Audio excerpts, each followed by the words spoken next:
ఎన్నికల్లో మీ ఓటు కేవలం ఒక ఎమ్మెల్యేనో ఒక ఎంపీనో ఎన్నుకునేందుకు వేసే ఓటు కాదు మీ ఓటు.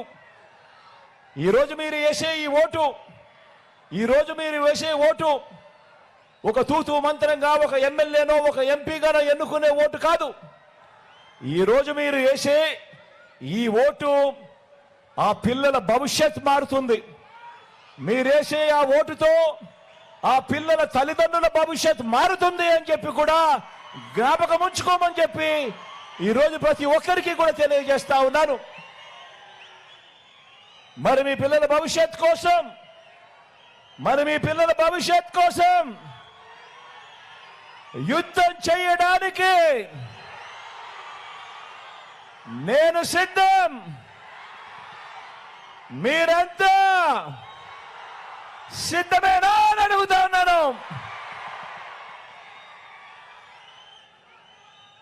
ఇక రెండవ అంశం ఆలోచన చేయమని కోరుతా ఉన్నా. ఇక రెండవ అంశం మన బంగారు తల్లుల గురించి. రెండవ అంశం మన ఆడబిడ్డల గురించి, మన చిట్టి తల్లుల నుంచి మన అక్క చెల్లెమ్మల వరకు, మన అక్క చెల్లెమ్మల నుంచి వృద్ధాప్యంలో ఉన్న అవ్వల దాకా గత ప్రభుత్వాలు వారి మంచి కోసం ఏం ఆలోచన చేశాయి అనంటే, గత ప్రభుత్వాలు నా అక్క చెల్లెమ్మల కోసం, ఆ చిట్టి తల్లుల కోసం, ఆ అవ్వల కోసం ఏం ఆలోచన చేశాయి అని అడిగితే, గత ప్రభుత్వం ఏం చేసింది వాళ్ళ కోసము అని అడిగితే కనీసం చెప్పేందుకు ఒక్కటైనా కూడా కనిపిస్తుందా అని చెప్పి ప్రతి ఒక్కరూ కూడా ఆలోచన చేయమని కోరుతా ఉన్నా. గత ప్రభుత్వాలు ఎంత దారుణంగా ఆలోచన చేశాయి అనంటే,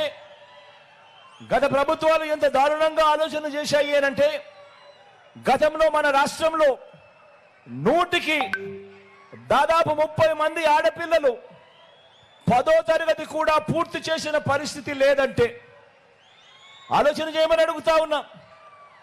గత పాలకుల పాలనలో ఏ రకంగా ఇంత దారుణంగా వాళ్ళు ఆలోచన చేశారు అనంటే, వాస్తవాలు ఎలా ఉన్నా కూడా పట్టించుకోలేదు అనంటే, ఏకంగా 100 మంది పిల్లల్లో ఏకంగా 30 మంది ఆడపిల్లలు 10వ తరగతి కూడా పూర్తి చేసిన పరిస్థితే లేదు అనంటే, మన రాష్ట్రంలో ఇదొక్కటే కాకుండా మన రాష్ట్రంలో బాల్య వివాహాలున్నా గతంలో ఆపే పరిస్థితి కూడా లేదు అనంటే, మన రాష్ట్రంలో తల్లికి ఎన్నో ఆశలున్నా కూడా తన బిడ్డను, వారి భవిష్యత్తును నిర్ణయించే ఆదాయం ఆ తల్లుల చేతుల్లో లేదు అనంటే, మరి ఇలాంటి పరిస్థితులు ఉన్నా కూడా పాలకులు పట్టించుకోలేదు అనంటే, మరి అలాంటి పాలకులు ఉన్నా ఒకటే లేకపోయినా ఒకటే కాదా అని అడుగుతా ఉన్నాను మీ అందరితో కూడా.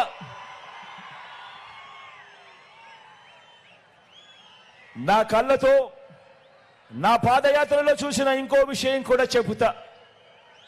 మన వ్యవసాయంలో, మన పంటలు పండించడంలో, మనం కొనే పూల నుంచి తినే కూరగాయల దాకా, వరి నుంచి తృణధాన్యాల దాకా, మనం అన్నం తింటున్నప్పుడు ప్రతి గింజ మీద అది ఎవరి నోట్లోకి వెళ్తుంది, వెళ్ళాలి అన్నది భగవంతుడు రాస్తాడట. మరి ఆ గింజను పండించడంలో ఒక రైతు పాత్ర, ఒక కూలీ పాత్ర నా కళ్ళతో నేనే చూశా. ఆ ప్రతి గింజ కూడా పండించడంలో ఆ కూలీల్లో నా అక్క చెల్లెమ్మల పాత్ర ఎంత ఉందో నా కళ్ళ ఎదుటే నేను చూశా. నా పేదింటి అక్క చెల్లెమ్మలు ఎంత కష్టపడతా ఉన్నారో నా కళ్ళతో నేను చూశా.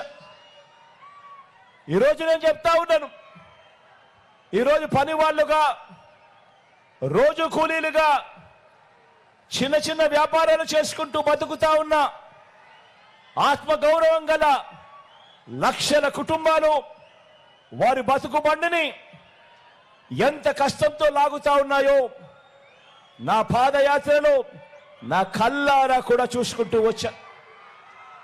కాబట్టే ఆ అక్క చెల్లెమ్మల బ్రతుకులు మారాలి, ఆ అక్క చెల్లెమ్మలు బాగుంటేనే ఆ కుటుంబాలు బాగుంటాయి, ఆ అక్క చెల్లెమ్మల ముఖాలలో సంతోషం కనిపిస్తేనే ఆ కుటుంబాలు సంతోషంగా ఉంటాయని.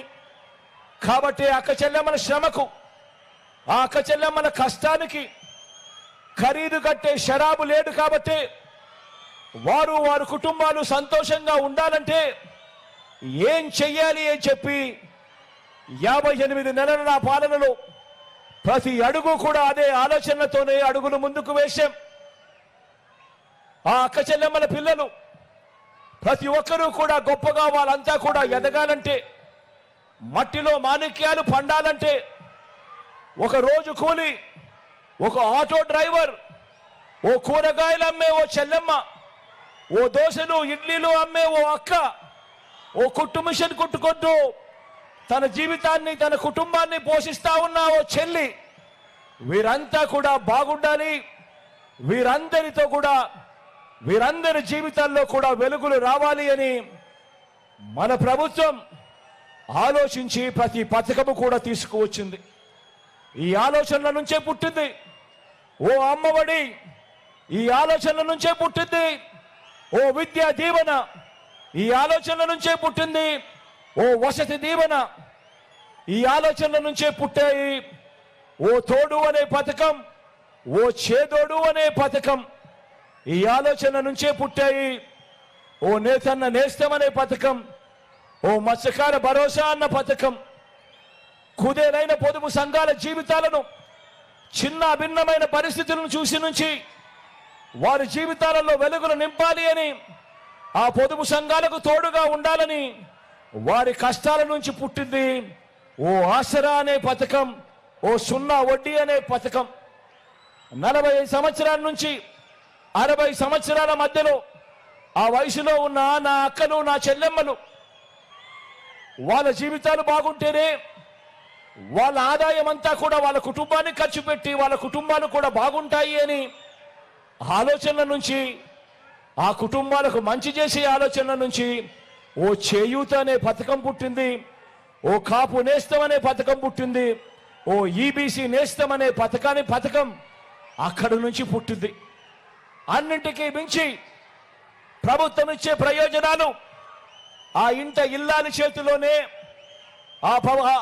ఆ ఇంటి ఇల్లాలి చేతిలోనే ఆ డబ్బులు ఏ ప్రభుత్వం అయినా కానీ పెట్టగలిగితే దానివల్ల ఆ కుటుంబాలు బాగుపడతాయి అని చెప్పి ఆలోచనల నుంచి ప్రతి పథకము పుట్టింది. అందుకే అడుగుతా ఉన్నా, 5 ఏళ్లుగా మీ బిడ్డ పరిపాలన చూశారు, 5 ఏళ్లుగా నా అక్క చెల్లెమ్మల కుటుంబాలలో వాళ్ళ జీవితాలలో వెలుగును నింపడం చూశారు. 5 ఏళ్లుగా మనం అమలు చేస్తా ఉన్నా. మీ సోదరుడిగా అడుగుతా ఉన్నాను, ప్రతి అక్క చెల్లెమ్మ కూడా రాఖీ కట్టండి అని చెప్పి ప్రతి అక్క చెల్లెమ్మను కోరుతా ఉన్నాను. మీ ప్రభుత్వానికి, ఈ ప్రభుత్వానికి రాఖీ కట్టండి అని చెప్పి ప్రతి అక్క చెల్లెమ్మను కోరుతా ఉన్నాను.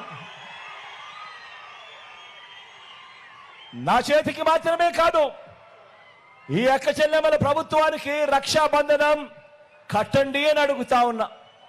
అక్క చెల్లెమ్మల పేరిట ఈ 31 లక్షల ఇళ్ల పట్టాల ఇచ్చిన ప్రభుత్వానికి రాఖీ కట్టమని చెప్పి అక్క చెల్లెమ్మలను కోరుతా ఉన్నాను.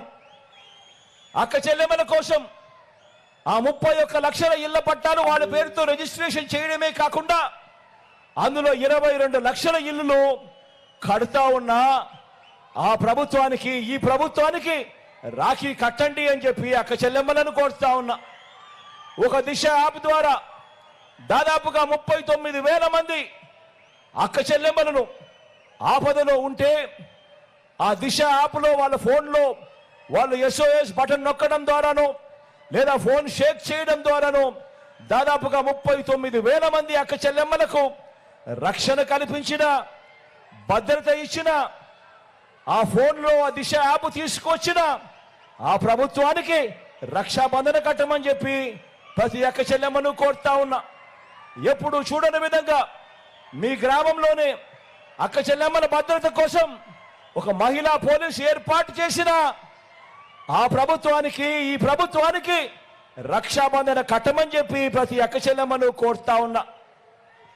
మరో ఆధారం లేని అవ్వలకు, మరో ఆధారం లేని అవ్వ తాతలకు, ఆర్థికంగా కూడా ఎలాంటి అండా లేని అభాగ్యులైన అక్క చెల్లెమ్మలకు దేశంలోనే ఇది చాలా ముఖ్యం.